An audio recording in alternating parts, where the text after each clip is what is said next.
Hi, welcome to New Filmmakers Los Angeles in partnership with Maker magazine. I'm Carolyn McDonald, and I'm here with Sonia Sebastian to talk about her film, Above the Desert with No Name. Let's take a look at a clip.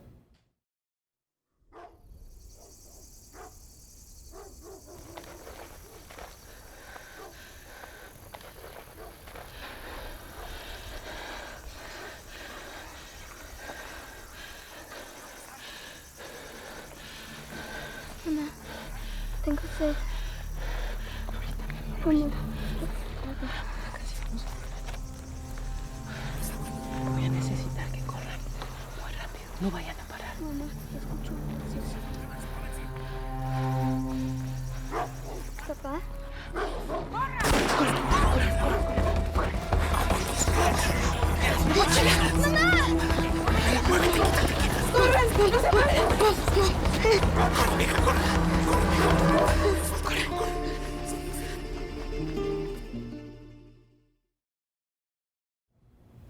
Sonia, welcome, welcome. Hi. Thank you so much. Thank you for being here with us today. So tell us, what was the inspiration for your film? So the short was written by Heather Alder, which is a writer and producer, and she sent it to me. She wanted that I read it, and I loved the story. I fell in love with the story, and it's a story about immigration and domestic violence.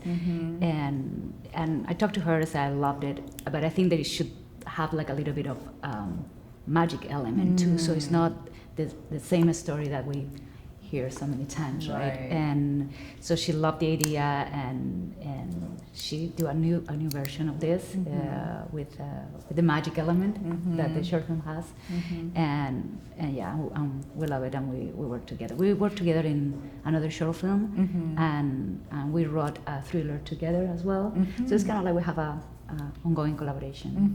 That's great. It's great to have a really great creative partner to work with. And the magical element, where's the origins of that? Why that specific? I don't want to give it away unless you want to give it away. But the magical element, was that derived from some cultural or mythology? It's kind of like a mythology, and in the Mexican culture and some indigenous culture, the hummingbird is an element of change, an element of transformation and growing. Right? So it was kind of like going in that direction. Really wonderful, wonderful. And so after you wrote it with your writing partner, what was the process like of bringing the film to life? Where did you shoot the scenes outside and coming here? What was that like? So well, she wrote it. I didn't write it. I just give kind of like the magical idea element, but she wrote it herself. So I came on board to produce as well and help her with the producing. And the idea, we were like try to find a place where to shoot this, right? Because we needed desert and we need LA, right? Los Angeles and a city. So we were doing like a location scouting all over Los Angeles, and we finally found in Santa Clarita, we found a desert there, right? That it was allow us to shoot easily, right? Because the problem is with short films that we don't have a lot of budget. Absolutely. We had to shoot in 3 days, and all these movements around town were complicated. So we found this place in Santa Clarita that we shot all the desert scenes. And then I live here in Los Angeles, and so I was kind of like scouting the valley with our line producer, and we found this beautiful and so authentic building, right? Apartment building. That is where all the story happens. And the people who worked there was fantastic. The people who lived there were fantastic. They help us a lot to shoot the hours that we need and give them all what they have. And it was wonderful. Very little apartments, right? Because those apartments are not very good. So not very good, not very big. So yes, it was challenging. Yeah, it looks. I mean, 3 days. It has such a diverse look because you know, like you said, the desert, and then, you know, the inner city Los Angeles, the apartments, you know, 3 days. That's yeah. very impressive. Well, it's crazy, I think. I was like, I need one more day, please. But well, I mean, it's what happened. Now, when you don't have a big budget, you have to just kind of like tell the story in the way that you can, and how you feel it, and try to find the resources. Right. Oh, absolutely. And given that, you know, now that you're telling me the physical process of the film and the way the story is told, pretty expansive. Who was your editor on this? Because the way the story is told and how it's paced, given the way you shot it, to bring that to life, talk about the editing process of this. So the editor is an editor that I work with her all the time, Florencia Marano. She's from Argentina, and she edited my previous feature film, and we have a really good collaboration as well. So she knows my pacing, she knows what I want, and it's very easy. We had to do it all the work remotely because she was living here in Los Angeles, but she moved to New York, and so she kind of like gave me like a first cut, and then I dig into into it and start kind of like finding the pacing, the music. I mean, the music is fantastic. It's Nico Borromeo, which is a really talented artist. I had in mind Gustavo Santolaya, which is a composer from Argentina, and I told my editor, I said like, I want Gustavo Santolaya. How can I get this? And I said like, well, I don't know, but my friend he worked with him in a fellowship or something like that. Oh wow! And so I met Nico, and it's fantastic. I mean, I'm in love with the music. I mean, it's like it's exactly what I wanted. I mean, it was like so beautiful. It is, and it sets the tone along with the editing. It's really beautiful that way in the pacing, because in real life, it's expansive. I mean, sorry, not in real life, but in story life, it's an expansive time. You know, that it unfolds. So it's a really wonderful job. So given that as well, I want to talk about working with your actors. You know, you've had kids and adults, and again in 3 days to be able to bring this emotional art to life. Talk about that. So with the actors, we have the processes like the mother is Mayra Batalla. So she's an actress from Mexico. And I watched a movie in Netflix. The name is Prayers for the Stolen. And I saw her work, and I said, I want that. She has to be the mother. She has to be the mother, because she's gonna give me like 80% of the job done, because she's so good. So I called everybody that I could, I write everybody that I could, and finally through a friend, I could contact with her, and she came on board. We brought her from Mexico.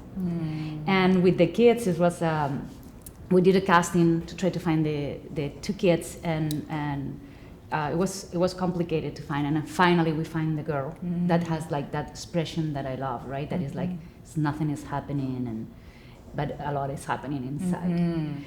And the kid, the brother, that was the fantastic part. The brother, when we were in location scouting the building, that boy was in the house watching TV. Really? And it's like, we need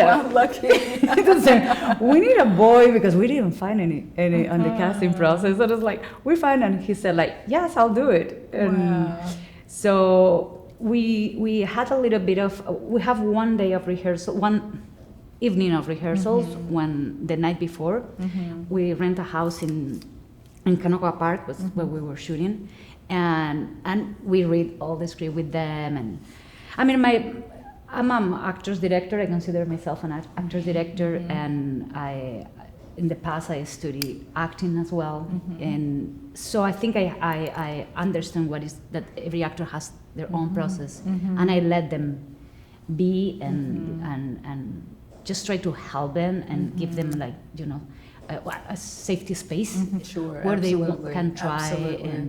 And then we have Max Adler, that is he's an actor from the TV show Glee, and he was so fantastic. I mean, he's, like when you have like this level of actors, you only have to give the motion. Just like one word, and they bring all of this, right? and just kind of like try to choreography between then and it was a beautiful process. Yeah, I can tell. Like, it really, some really wonderful acting. And had either, well, you said the little boy hadn't acted. Had the young girl, had she acted before? No, she wanted to be an actress, but she haven't acted yet. Wow. So yeah. Yeah, So she did a really one. She carried it. So I mean, because she's not the story, but is the story in a way, without giving it away. You know, she is the really pivotal part of the film. Really pivotal part of the film. Yeah. Beautiful film, and a way, as you said, to talk about domestic violence as well as immigration. At the same time. I mean, you said that story came to you from someone before that had written that already? Yeah, we didn't want to expose the violence too much, because it's like, well, we already see that. We wanted to find for me, when I read the script, it's like I want to find the way to tell the story through a perspective that is not like obvious in your face, right? And when it's a little bit, we are changing to magic. Totally. Always see the point of view of the girl. And Heather, the writer, she volunteered in a yoga center where she was working with women that they were in domestic violence, and kind of like that was her inspiration. So. She contacted the medicine woman, which is a coach, a yoga coach, very popular. Actually, could tell. And she's not an actress; she's a yoga coach, and it was fantastic because she was kind of like teaching us, what are the movements. Because what I say is like, I want that she does the authentic movement that is in this moment, what she will do in this.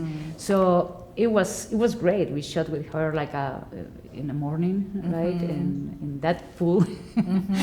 So and the symbology of breath and the bird. Yeah, that's so magical, right? What that brings and fly as well, right?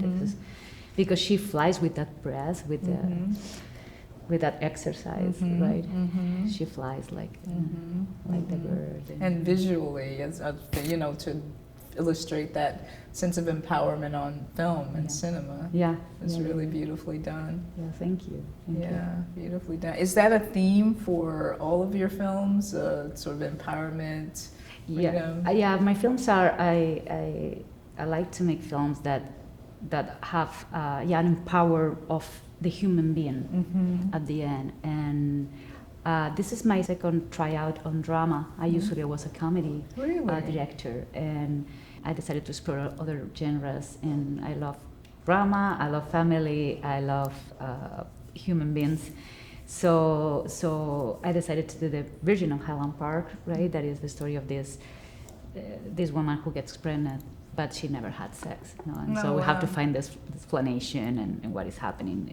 But the movie is really about her, because I mean, my goal is to tell stories of characters that I'm trying to find in themselves, and they find themselves in whatever chaos or in whatever situation, at the end of the film, at the end of the story, find their power to succeed as human beings. Right? So when I got the script from Heather, it's like, wow, I really want to explore this too, because it's very connected with what I want to tell. Yeah, right. Excellent. Yes, it is. Empowerment and just beautiful and elegant. There's an elegance about it as well. Really elegant film. Yeah. Oh, thank you. Well, thank you so much for being here with us today. And where can we follow you, and where can we find out more about you and your films that you've already done? So I have a website that is soniasebastian.com. Okay. And on Instagram, soniasebastiant. Okay. Yeah, there is where I usually post and everything that I'm working on. Oh, great. Well, I'll be following you. We'll be following you. Okay, thank you so much. Thank you so much.